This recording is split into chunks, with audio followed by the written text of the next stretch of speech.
I have been coming to Drosophila meetings for more than 20 years. It is my deep honor to be speaking as a keynote speaker here. It's not something that I ever considered would be possible. Therefore, I am grateful to everybody who's made this happen, including the organizers who invited me and my current and former trainees, whose work I'm delighted to present today. It's also a special delight for me to continue the theme of genetic conflicts that's been introduced to us by Ching Ho in his brilliant Larry Sandler talk. Work in my lab is really motivated by many of the same ideas of the Red Queen, motivated by this fictional character who says to Alice in Through the Looking Glass that in Wonderland it takes all the running you can do to keep in the same place. This idea was seized upon as a very important evolutionary theorem by Lee Van Valen and his peers, who pointed out that when species such as snow leopards and snow hares are competing for fitness space, they're constantly doing so by constantly adapting in order to gain a fitness advantage over the competition. If they stopped actually adapting, they would run the risk of being driven to extinction by the relentless nature of this competition. My lab is very interested in taking this ecological insight and applying it in molecular terms, both for arms races that occur between different genetic entities, for example, host and viruses, so called extrinsic conflicts, but also genetic conflicts that occur between components of the same cell and the same genome, which is going to be the focus of my talk today. Just taking an extension from the antiviral protein, what you can see here is that this is an arms race that drives relentless innovation both on the host and on the virus side. And what drives this innovation is the fact that one party is always on the losing side. Either the virus or the host is on the losing side of this very high stakes arms race. Therefore, there's always going to be an evolutionary advantage to be gained by innovation. One form of this innovation could take is simply gene duplication or diversification that expands the repertoire, for example, of antiviral proteins, giving them an edge in this arms race with rapidly evolving viruses. Another type of innovation occurs by rapid adaptation at the protein level, which we can quantify by metrics such as the DNDS metric, which calculates the rate of amino acid substitutions relative to silent synonymous substitutions. We can classify all components of the genome, at least the protein coding components, into the slow evolving class on the left-hand side of this histogram and the fast evolving class. And as expected, we expect most of the housekeeping components of the cell to be in the left-hand side. And we expect things like immunity genes to be in the fast evolving side. And indeed, we do find those. But in addition to immunity genes and genes involved in genome defense, like transposon defense, we also have categories of genes that have really no business belonging in this rapidly evolving class, including genes involved in cell cycle, apoptosis, reproduction, and mitochondria. But today I'm actually going to focus on genes that are in this rapidly evolving class that are actually essential for the processes of mitosis and meiosis. What's really interesting is that it doesn't actually matter what groups of organisms we look at, whether we look at primates and our closest relatives, or we look at more charismatic organisms such as these Drosophila flies, or indeed other model organisms that we've actually adopted at various stages of our analysis, as I'll show you today. What this all means is that even though we've grown up with the sort of viewpoint of the cell as the Swiss watch-like analogy in which multiple cogs and gears need to perfectly interact with each other, perhaps a more accurate representation would be a hybrid view between the Swiss watch analogy and the prey-predator interactions that Lee Van Valen and his colleagues were very interested in. One very simple way to illustrate this dichotomy is to look at the protein that's going to be the focus of my talk today, which are centromeric histones.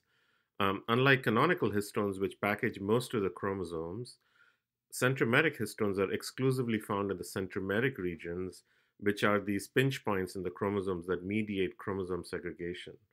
Whereas core histones package the bulk of the chromatin, centromeric H3 variants replace canonical H3, specialized for centromeric function.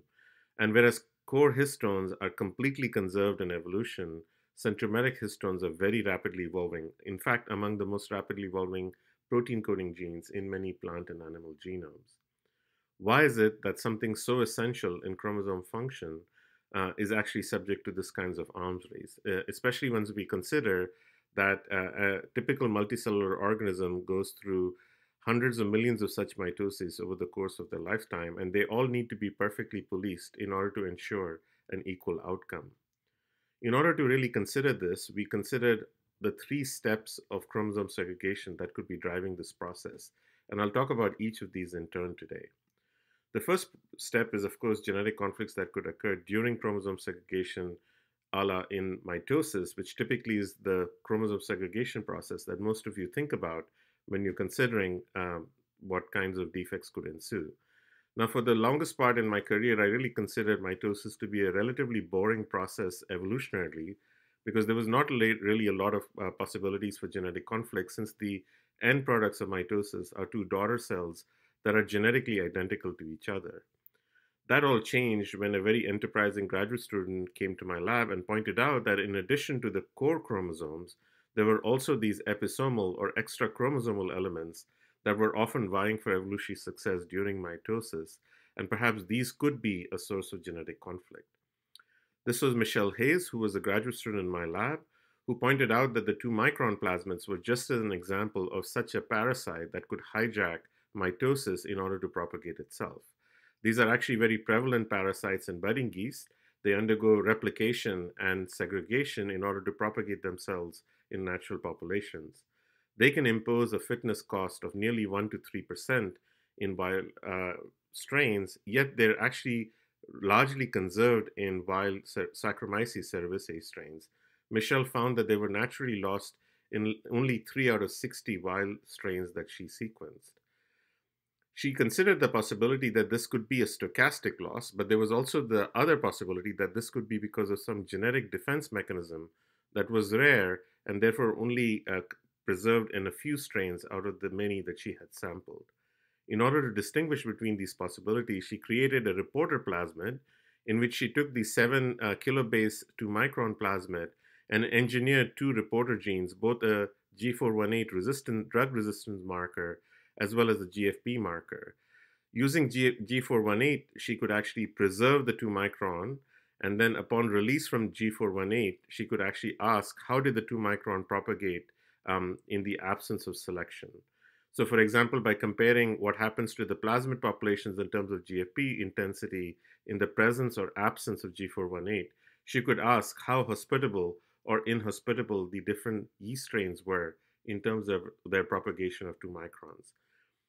She deemed this assay SCAMPER for single cell assay to measure plasmid retention. And it's a really powerful assay to, in a very high throughput manner, distinguish between different mechanisms of plasmid loss.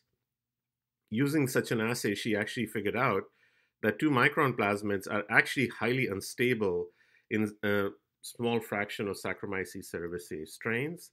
That means that this was not just a stochastic loss of 2 microns that occurred in these 3 wild strains. They were in fact genetically unstable, and the mechanism of 2-micron loss was dominant, which means in hybrids between these wild strains and the lab strain BY4742, the plasmid instability was the dominant phenotype. Using very clever genetics and a QTL mapping strategy, she was able to identify some of the genetic loci that help distinguish between plasmid stable versus plasmid unstable host organisms. And in fact, she was able to pinpoint a single amino acid change in a gene that was already known to be part of the SMC5-6 complex that actually contributes to plasmid instability. This is really just the tip of the iceberg. There are actually many other host restriction mechanisms out there for plasmid instability. But what this sort of vignette really emphasizes is that mitosis is not at all boring from the perspective of genetic conflicts, and extra chromosomal DNA elements provide a constant source of innovation and conflict. Moving to the next process of genetic conflicts that we'll consider, which you actually heard about in detail already from Ching Ho, is genetic conflicts that occur during chromosome segregation during male meiosis. So in this process, we actually have products of meiosis are not genetically identical. They're different components of mom's and dad's genomes. And in an ideal scenario, each of these components would have an opportunity to become pollen or sperm or spores, depending on whether you're a plant or an animal or a fungus.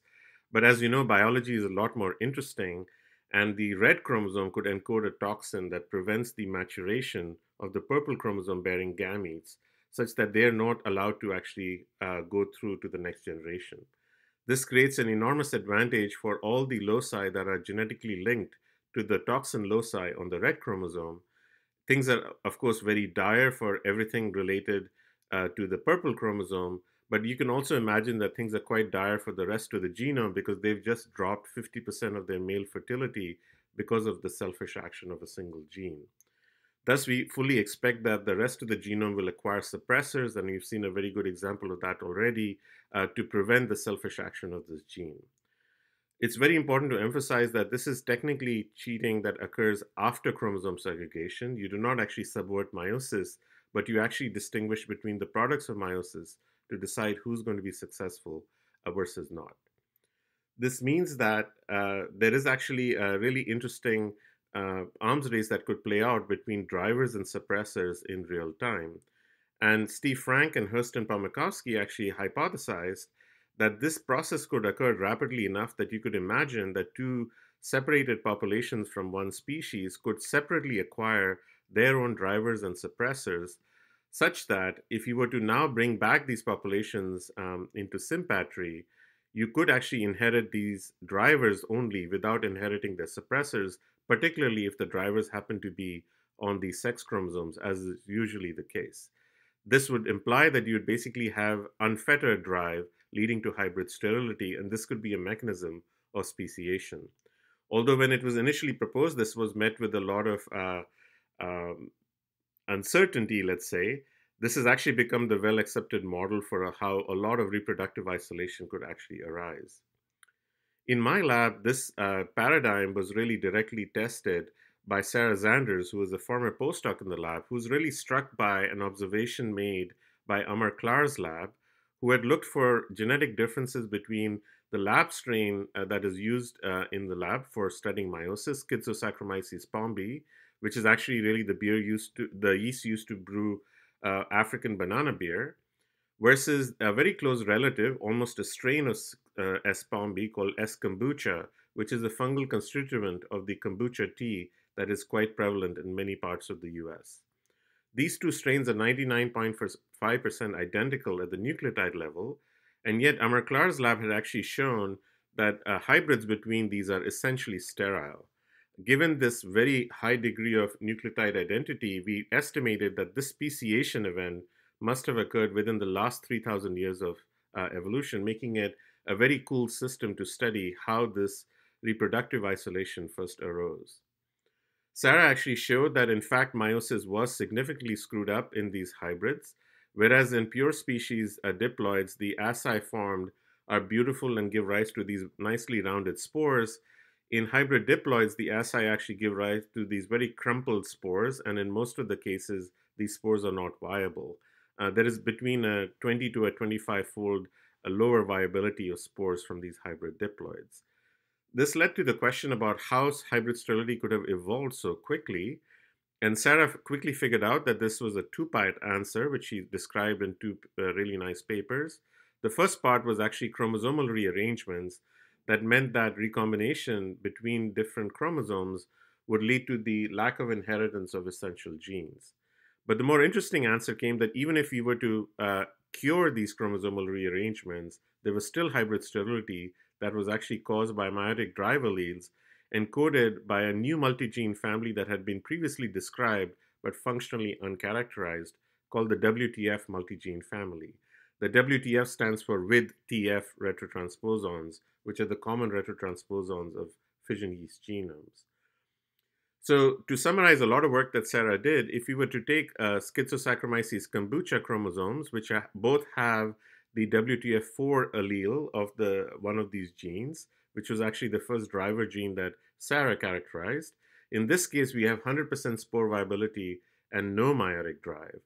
However, simply deleting WTF4 from one of the two chromosomes now leads to a situation where only 50% of the spores are viable, and there is significant meiotic drive, with only the spores that inherit WTF4 surviving meiosis. Now, this could be because WTF4 encodes a spore essential gene, so by getting rid of it, we've basically fated those spores for destruction. If that were the case, removing WTF from both chromosomes would mean that all spores should now be inviable. In contrast to this expectation, we find that removing WTF from both chromosomes completely rescues spore viability and leads to no meiotic drive, which basically means that just like the rest of its cousins in the fission yeast genome, WTF4 has really no social redeeming value to contribute to fission yeast success. It only exists in the genome because it actually provides a significant advantage selfishly to itself in terms of propagation. Sarah also figured out that WTF does this action by simultaneously encoding both a toxin and an antidote protein as a result of alternate transcription, with the longer transcript encoding the antidote protein and the shorter transcript that's actually expressed earlier during development as the toxin protein. She took advantage of this to actually make both fluorescent stacked versions of either the toxin or the antidote versions, as well as genetically separating their function completely by introducing stop codons at appropriate places. As a result, she was able to show that early in meiosis, it's actually only the toxin protein that's initially expressed. But later in meiosis, after the spore wall has formed, when these individual spores have individualized, the antidote protein gets turned on, but only in 2 of the 4 spores, which are the spores that have inherited the gene in the first place. So the mechanism for the WTF family, like many other selfish elements in biology, is to poison everybody but protect yourself by linking the toxin and antidote inheritance to the inheritance of the gene. Therefore, two of the spores will die because they're suffering the action of the toxin, whereas 2 of the spores will survive because they have the antidote to protect themselves from the action of the poison that is encoded. Just simply by its virtue of its selfish action, WTF meiotic elements have proliferated in fission yeast genomes, with each element essentially undergoing rapid evolution to diversify from the parental copy such that the antidote of the parent cannot protect the daughter toxin. And Sarah's actually shown beautifully how these work in terms of the mechanisms of their cellular action. So this is just one vignette of, again, a proliferation of multiple male meiotic drive elements, including the SD chromosome drive that you heard about already from Chingho's example. The mechanisms of these drive elements are completely distinct from each other. What they do is they reveal vulnerabilities in meiosis that allow for such cheating elements to take hold within populations and basically maintain themselves even at significant cost to the fertility of the organisms they belong to. For the remainder of my talk, I'm going to turn to the third type of chromosome segregation that's really fascinated me for more than 20 years now. And this is what occurs in female meiosis, where just like in male meiosis, we have 4 haploid products, but in this case, we do not need to invent an elaborate killing mechanism to create drive, because only one of these products is destined to be included in the oocyte nucleus, whereas the other 3 are going to be evolutionary dead ends as polar bodies. So instead of killing the competition, the game is now about outracing the competition to whatever the preferred position might be that allows you to be inherited and passed on to the next generation. We presume that this competition could occur in meiosis 1 by preferentially orienting chromosomes such that they would end up in the winning position at the end of meiosis and therefore be transmitted in a non-Mendelian fashion to the next generation at a higher than 50% probability. This meant that some chromosomal element needed to have the ability to subvert the recruitment of microtubules during meiosis, and centromere seemed like the ideal candidate in order to do so. It's important to also point out that this is cheating that occurs during chromosome segregation. So we were really excited about this because this could be the mechanism that could explain the rapid evolution of centromeric proteins that we had originally observed. Why would something so fundamental as chromosome segregation be subject to this kind of competition? Well, it occurs because in both plants and animals, the definition of what becomes the centromeric domain versus the surrounding pericentric heterochromatin domain is really not determined by DNA sequence specificity. Instead, is actually determined by the binding avidity of heterochromatin and centromeric proteins, which meant that this can be influenced by mass action. You can overexpress heterochromatin proteins, and they can actually encroach into the centromeric domain, and you can overexpress centromeric proteins, and they can actually encroach into heterochromatin and really expand the centromeric domain. This is a very dynamic compartment. In this context, Steve Hanekoff and I proposed that any kind of change at the DNA level that would allow you to recruit more centromeric proteins to yourself would now create a selfish advantage, whether this occurred by nucleotide substitution or by recombinational expansion. This particular chromosome would have an edge over the rest of the competition in terms of driving in female meiosis. Like many other drive systems, we presume that this must be deleterious for the host organism, and we expect that the only way to restore the status quo is to actually have the proteins that define these boundaries, either the heterochromatin or the centromeric proteins, change their DNA binding preferences such that they're no longer recruited by the selfishly expanded satellite, therefore restoring the status quo. You'll notice that the first cartoon and the third cartoon are identical in terms of the centromere heterochromatin boundary, and you might be tempted to conclude that nothing really interesting happened here, but what you would have missed is very intense adaptation first at the DNA level, which acts selfishly, followed by adaptation at the protein level to restore meiotic parity.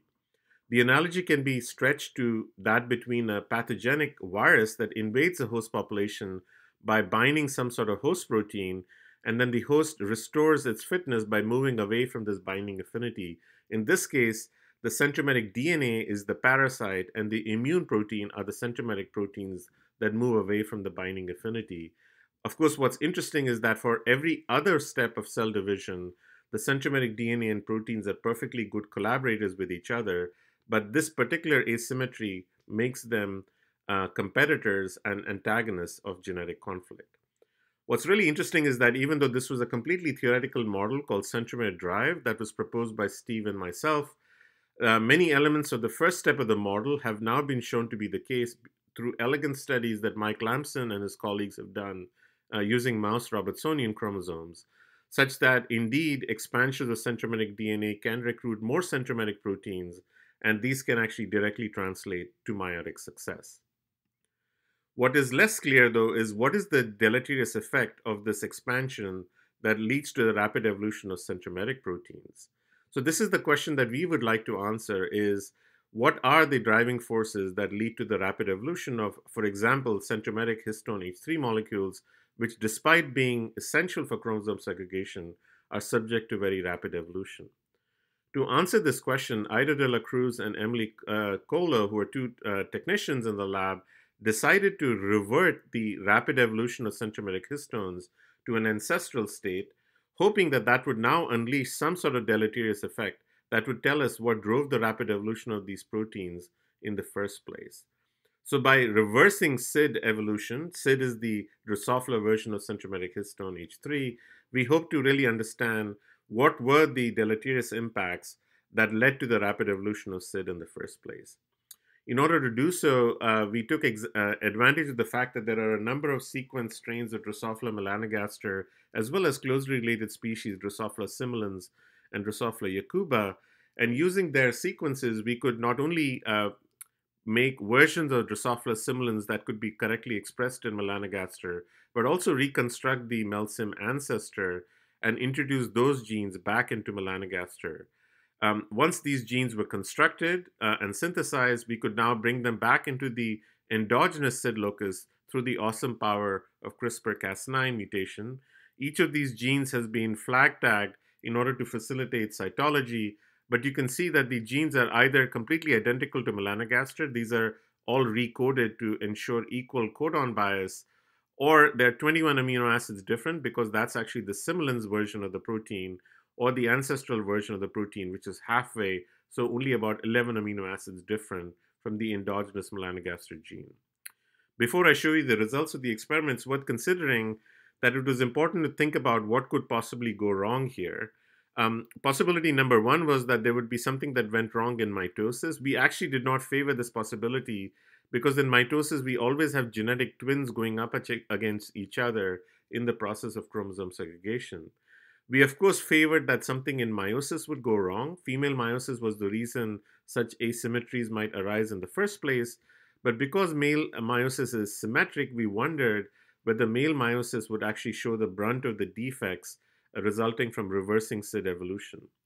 Of course, there was the third possibility that, in fact, something about identity inheritance of the centromere through gametogenesis, through either the oocyte or the sperm, which is completely essential for centromere identity inheritance, that could be screwed up because of the reversed SID evolution. So Ida and Emily set up to do these experiments, and I'm just going to cartoon them here to show you that there are, in fact, three sources of SID protein that we have to consider. On the O side, we have the SID proteins that were deposited onto the maternal pronucleus, shown here by these two dots. Of course, there's almost 10,000-fold more protein that is deposited into the cytoplasm of the oocyte to ensure all the early rounds of cell division can take place even in the absence of zygotic transcription. Then, of course, we have a little bit of SID protein shown again by two dots on the sperm pronucleus, but there is hardly any cytoplasmic SID because there's hardly any sperm cytoplasm to begin with. So to do our sort of sanity check, we first crossed recoded melanogaster flies to each other, and we were relieved to find that indeed they actually gave rise to progeny in expected Mendelian proportions. The interesting experiment came when we were to cross heterozygous flies to each other. First of all, the heterozygous flies appeared to be completely viable and fertile, but they gave rise to three types of progeny: the melanogaster-only progeny, which of course are normal, the heterozygous progeny, just like the parents, which were normal, and Drosophila melanogaster progeny that were incapable of encoding Drosophila melanogaster SID. They only encoded either the ancestor or the similans version of SID protein. And to our surprise, we found that these flies were mostly okay as well. We only found, depending on experiment, a 10 to 15% lower than expected viability.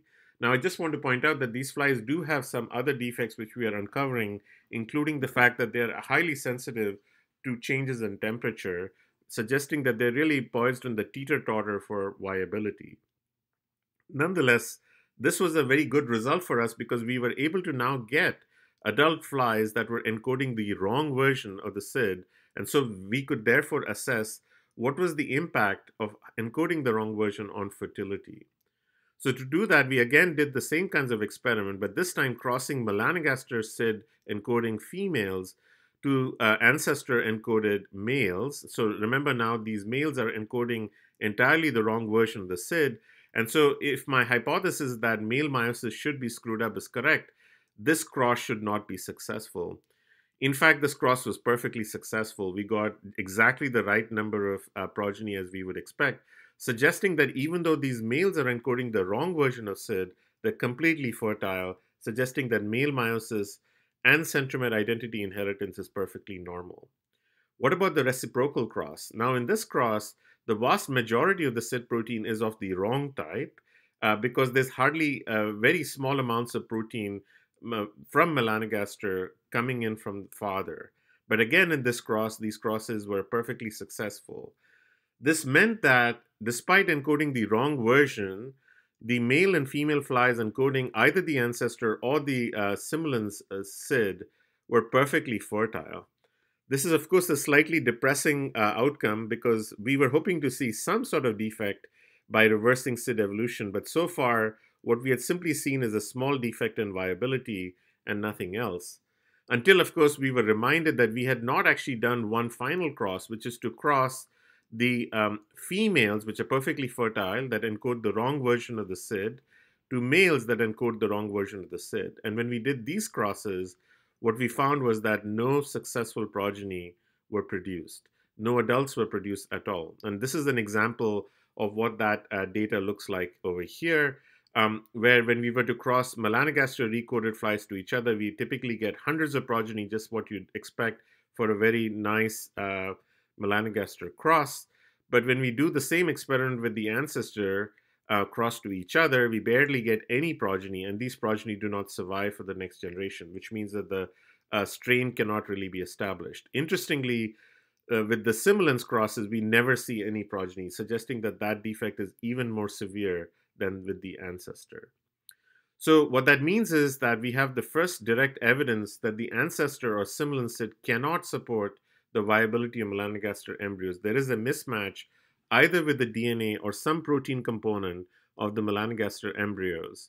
But once you get past this early embryonic effect, you actually can completely be normal, which makes us favor that it's really the early establishment of centromere identity that is somehow screwed up. A very important control is that this viability defect can be completely rescued by the presence of a melanogaster rescue transgene. So Ida was very interested in what might be going wrong here because these appeared to be dying as early embryos. So she actually imaged what these chromosome segregation defects might look like in embryos carrying the wrong version of the SID protein. So we have a very nice tool that we can take advantage of, which is that in Drosophila, as you all know, early embryonic divisions are completely synchronous and occur towards the surface of these embryos, which means we can completely synchronize all of these cell divisions and look for gross defects. Typically, the gross defects don't manifest until a certain stage in embryogenesis where any defective mitoses lead to a fallout away from the surface. So you can see here in the melanogaster embryos, you've got these beautifully synchronous mitoses and hardly any fallout, whereas in the ancestral embryos, you can see that you go perfectly synchronous for a while, and then suddenly at a certain stage, multiple nuclei begin leaving the surface. These are all nuclei that have had some defect in mitosis, which is basically manifest at this checkpoint, leading to their nuclear fallout, leading to a gross defect in the number of nuclei that actually survive embryogenesis. If we were to take a look at fixed embryos, this is even more obvious. So these are propydium iodide stained embryos, where once again, each of these small dots on the periphery indicate individual nuclei that are on the edges of these homozygous embryos. In contrast to melanogaster embryos, which look beautiful, we've got these gaping holes in the architecture of these propydium iodide stained nuclei in the ancestor homozygous embryos, where you can see these arrows indicate gaping holes in where there should be nuclei, but they are not, and presumably because these nuclei have fallen from the edge because of nuclear fallout as a result of chromosome segregation defects. The net result of all of these mitotic errors is, whereas the melanogaster recoded embryos produce beautiful embryos and beautiful dentical patterns and mouth parts, the ancestor or the SID homozygous embryos are dramatically defective, both in terms of their dentical patterns as well as in terms of their mouth parts. They're not able to crawl out of their vital envelope, and they will be basically dead within a few hours of this imaging. Interestingly, all of these defects that I've just shown you, which occur in crosses between two parents that encode the wrong ancestral protein, appear to be completely rescued even with diminishingly small amounts of SID melanogaster protein that could be provided on sperm, which means that there is a possibility that the very little bit of melanogaster protein that is provided is able to epigenetically instruct the simulans protein to go to the right spot, establish centromere identity, and therefore lead to completely viable and even fertile adults, which is a really interesting example of a potential epigenetic rescue with a diminishingly amount of small protein. The net result of all of these experiments is, after all of this work, what we are actually surprised to find is that it's actually early embryonic mitosis that is bearing the brunt of having mismatches between centromeric proteins and the genomes. We again estimate, we haven't proven yet that this is a protein DNA incompatibility, but we strongly believe that's the case because following early embryonic development, once the centromere identity is established, these proteins have no problem actually going through adulthood and even actually showing up and establishing perfect fertility in the germ cells. So early embryonic mitosis, of course, in hindsight is not such a surprise because these mitotic cycles are very rapid. They occur without any gap phases and also without any heterochromatin. So there's really no instructional backup except for the matches between the centromeric protein and the centromeric DNA, the exact nature of which is actually under active investigation in my lab. So what I hope to have established so far is that, in fact, rapid evolution of pre-existing centromeric proteins is a direct result of the deleterious consequences that occur from selfish centromeres constantly adapting. Just like with the host immune system, though, we would presume that there would be a constant need for new genes arising because there would be limits to which existing essential proteins could rapidly evolve to gain suppressor function. So we wondered that just like with immune proteins, could there be a constant influx of novel proteins that could arise for centromeric function? So to do this, we actually did this in two stages. We first considered that heterochromatin protein novelty could be a cradle for generating new centromeric proteins that could actually arise as a result of this pressure. And of course, the canonical class of heterochromatin proteins that we are very interested in are HP1 or heterochromatin protein 1 gene family, which consists of this tripartite structure, consists of a chromodomain that binds histone modifications, a hinge domain that binds nucleic acids, and a shadow domain, which is a protein dimerization domain. In previous work in the lab, Daniel Wermack initially, and then followed spectacularly by Mia Levine, whom you've already heard from today, actually showed that there is this incredible revolving door of HP1 proteins in Drosophila evolution, where actually there are only 4 HP1 proteins that are universally conserved across Drosophila. Most of them have undergone this dramatic birth-death process. And in follow-up work, Mia was able to show that actually one of these proteins is in fact encoding a paternal effect lethal gene, which was completely previously uncharacterized. And she also showed that 2 of these genes are involved in transposon defense. This was something that we had speculated, but later shown to be the case by Bill Thurkoff's lab in beautiful, elegant work. There was actually recent work from Catherine Monchon-Moreau's lab that showed that another one of these genes is in fact a meiotic drive suppressor gene. And in work that I'll just show you, one of these genes indeed turned out to be a novel centromeric protein. So what I find really interesting here is that just within this HP1 expansion, we have practically all of the usual suspects of genetic conflicts that have been described and actually covered. Refocusing back on Umbria, this work was actually done by Ben Ross, a former student in the lab, who showed that indeed Umbria is a very young gene. It was born just between 12 to 15 million years ago. But unlike HP1b, which was the parental gene, Umbria actually gained the ability to localize to centromeres instead of to this diffuse chromocenter, which is the heterochromatin compartment. That means that within 12 to 15 million years, Umbria gained novel localization, and whereas HP1b itself is not essential, Umbria is essential. And this was work we did in collaboration with Bimi Malone's lab, where we knocked out Umbria or knocked down Umbria.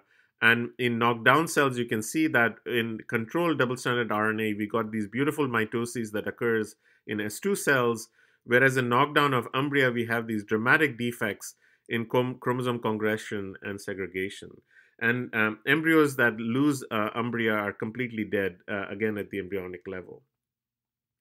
This is, again, a very cool example of a gene that didn't even exist until recently in Drosophila evolution, was born, in fact, as an intact HP1 gene and lost multiple times, but then basically got locked into a centromeric function and basically became essential. And Ben was able to actually reconstruct the stepwise process by which this gene started off being an HP1b-like gene, acquired the ability to interact with centromeric proteins, and now is actually evolving under positive selection as part of its centromeric function, where the Umbria protein from one species, Drosophila tessieri, can localize to tessieri centromeres but not melanic ester centromeres, and vice versa.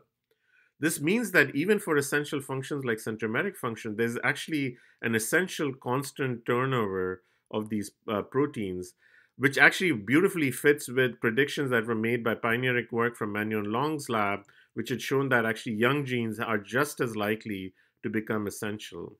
As an aside, we've actually shown very recently that this constant turnover of essential proteins is not just true of centromeric proteins or HP1 proteins, is actually also true of traditional transcriptional factors called the ZAD-ZNF transcription factors, which is in fact the largest class of transcription factors that can be seen in insect genomes, including Drosophila. ZAD-ZNFs look a lot like HP1. There is a ZAD domain that's involved in protein dimerization, a hinge domain that remains kind of uncharacterized, and a zinc finger domain that's involved in DNA binding. And Rini showed through analysis that ZAD-ZNF genes can be subject to evolutionary turnover, just like HP1 proteins.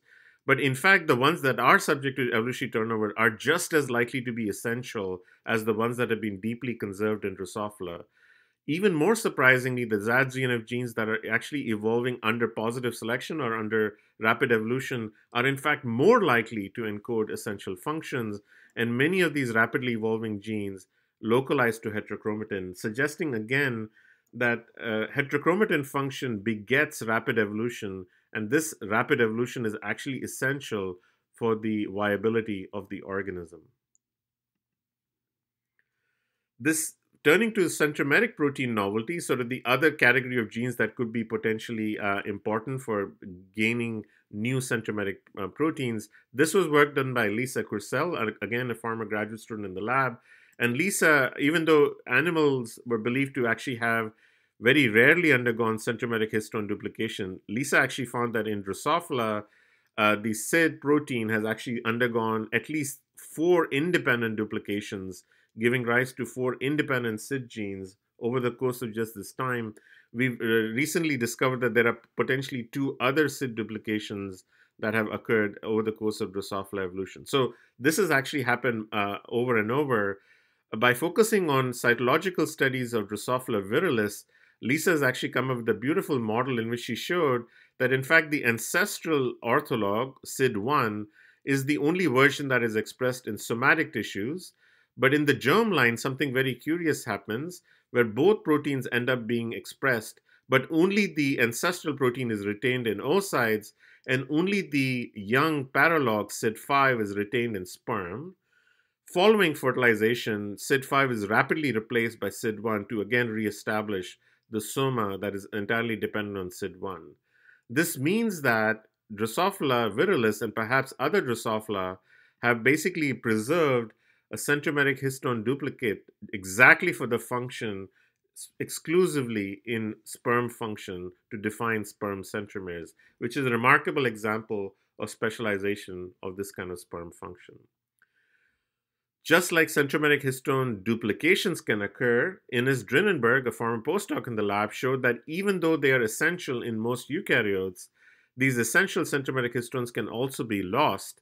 And this observation was made when she was interested in transitions between monocentric chromosomes, in which the centromere is on one part of the chromosome, to holocentric chromosomes, like occur in C. elegans, where the entire chromosome really acts as a centromere or a microtubule attachment site during cell division.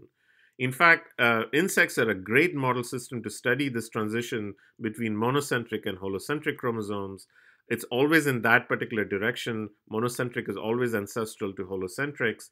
And what she showed was that, in fact, 4 independent transitions have occurred from monocentric to holocentric, shown here in purple. And in all 4 of these transitions, the normally essential CNH3 or SID molecule has completely been lost from the genomes through both genomic as well as transcriptomic analysis. That means that the essential function has been taken over by some other gene. We don't know what that gene is. When we initially looked at the inner kinetochore, we actually found a lot of missing genes relative to Drosophila and in humans. And in fact, looking at this compendium, there's a lot of empty space here. That just shows that there is, in fact, a very high degree of turnover of inner kinetochore proteins like SID that occur in insects, whereas outer kinetochore proteins that interact with the microtubules are much more highly conserved. This was our initial guess as to what's going on with the inner kinetochore. This turns out to be slightly inaccurate because in her own lab, Ines has recently shown that, in fact, all of these holocentric insects encode a very rapidly diverging version of the CENT-T molecule, which is a good candidate for having taken over CNH3 function because just like CNH3, it's a histone fold domain containing protein, but that remains to be proven. I use this work to just illustrate that in fact essential centromeric proteins can also be evolutionarily labile. Young genes can become essential like in Umbria, and old genes can become dispensable like what we see in holocentric insects. These genetic conflicts that occur between selfish centromeres and heterochromatin proteins may be underlying this evolutionary lability.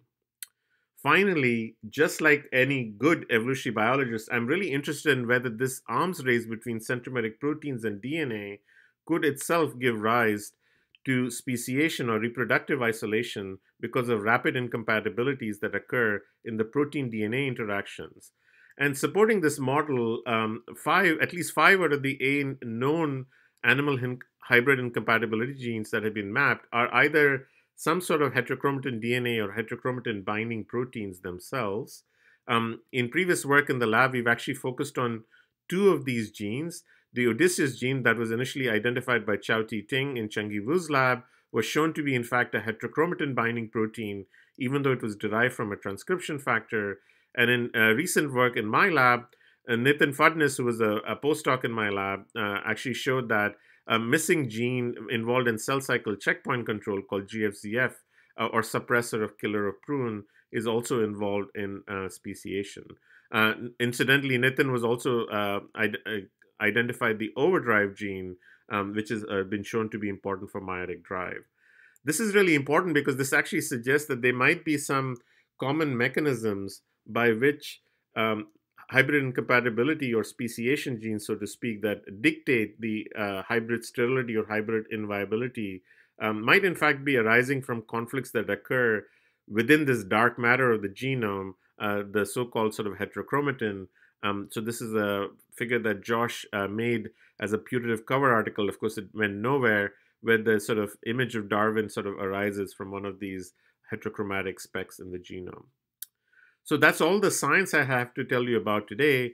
I thought that I'd take this opportunity to give a little bit of thanks and a little bit of perhaps unsolicited advice about how I've gotten here and what sort of lessons I've learned here.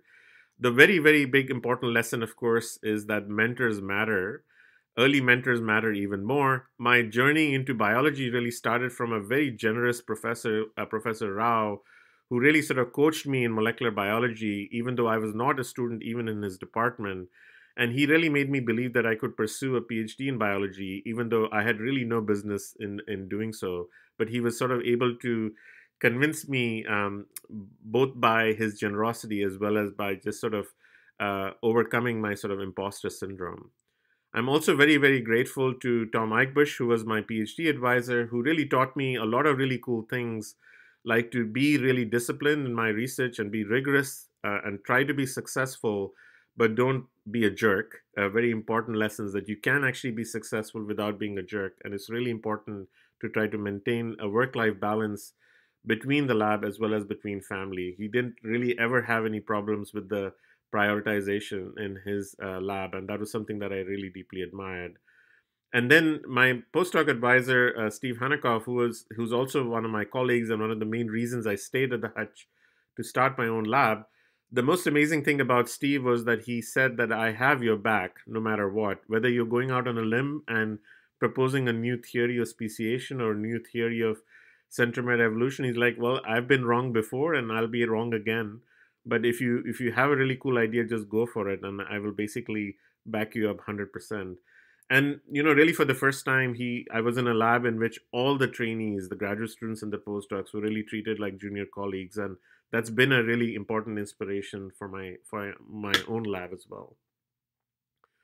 The second piece of advice I would give you is that you will have the opportunity, if you're as lucky as I am, to gain amazing, generous, and equal collaborators. I started an entirely new line of investigation on host-virus interactions in primates, which I didn't even talk about today, entirely because of this very influential coffee I had with my colleague Michael Emmerman when I was a junior professor, and more than 50% of my lab's research is now a direct result of that collaboration. So such collaborations are possible.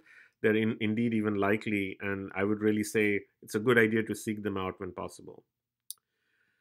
Other pieces of advice is that it's actually really cool to keep an eye on new tools and techniques because they do open up new frontiers. When I was a graduate student, I had a genetic project, but I was also sort of really interested in phylogenetics that was really coming online, and bioinformatics in particular, for the study of evolutionary relationships between retrotransposon proteins. As it turns out, my original thesis idea led to a very nice paper, but my new idea in bioinformatics led to like 7 or 8 papers as a direct result of that. So it's really a good idea to consider whether new techniques can actually open up new frontiers for yourself. But this cannot come at the expense of reading old literature, which often is the best source of ideas for me, is to actually spark new ideas. In that note, it's actually really important to, when you read people that you really admire, it's worth noting that their most consequential papers were not in necessarily the most quote unquote high impact journals. For example, the three most consequential papers that I've published in my career were published in MBE, genetics, and PNAS. So it's actually just showing you that, chasing impact factors often is a little bit of a fool's errand sometimes. Very, very important to note that luck does play a role. Don't let anybody tell you otherwise. And small differences can make a big difference in the end in terms of outcomes. So it's really important to seek good mentors to avoid making mistakes that could cost you a grant or an important prize or opportunity. Um, One very important lesson is that science is not a zero sum game. In any field or any lab or any sort of enterprise, healthy competition is a good thing, but toxic, unwelcoming fields would eventually kill themselves because they will be so unhospitable that young faculty members and young trainees will basically not join those fields. So I've been really the recipient of a lot of generosity from a number of really great people in the field, and I hope to sort of pay it forward with junior colleagues in my field as well. And I hope you will consider doing the same. Finally, something that is quite obvious is that your trainees will be your biggest legacy. You should treat them well. You never know when one of them might be introducing you to the biggest talk of your own life, as is the case today. It's really also important that if you reach a point of privilege, and it's surprising when we tell graduate students that they have privilege because there's somebody looking to them as a role model. It's really important that you use it generously and wisely, because this is a really great way to even the odds for people who may not have the same privilege that you've had coming up. So we really try to do the same. And finally, this is an original Harmit Malik saying, which is come for the tile, stay for the grouting, which means that in science we are really, really enamored by the very shiny science and the PIs who are sort of presenting the work like I am today. But just like in any lab, in any field, in any department, the very prestigious scientists get all of the attention. But the thing that makes the lab work, the department work, the field work is the people who do a lot of the work behind the scenes to make sure that people are well taken care of, the science is done really well, and it's really rigorous. So I want to end my talk by thanking three very important people in my lab: Daniel Wermack, Ida De La Cruz, and Janet Young, who are three staff scientists who at different points in my lab have really contributed their extremely deep insights into mentorship and in science that has allowed me to present a lot of the work that I've done for you today. So thank you very much.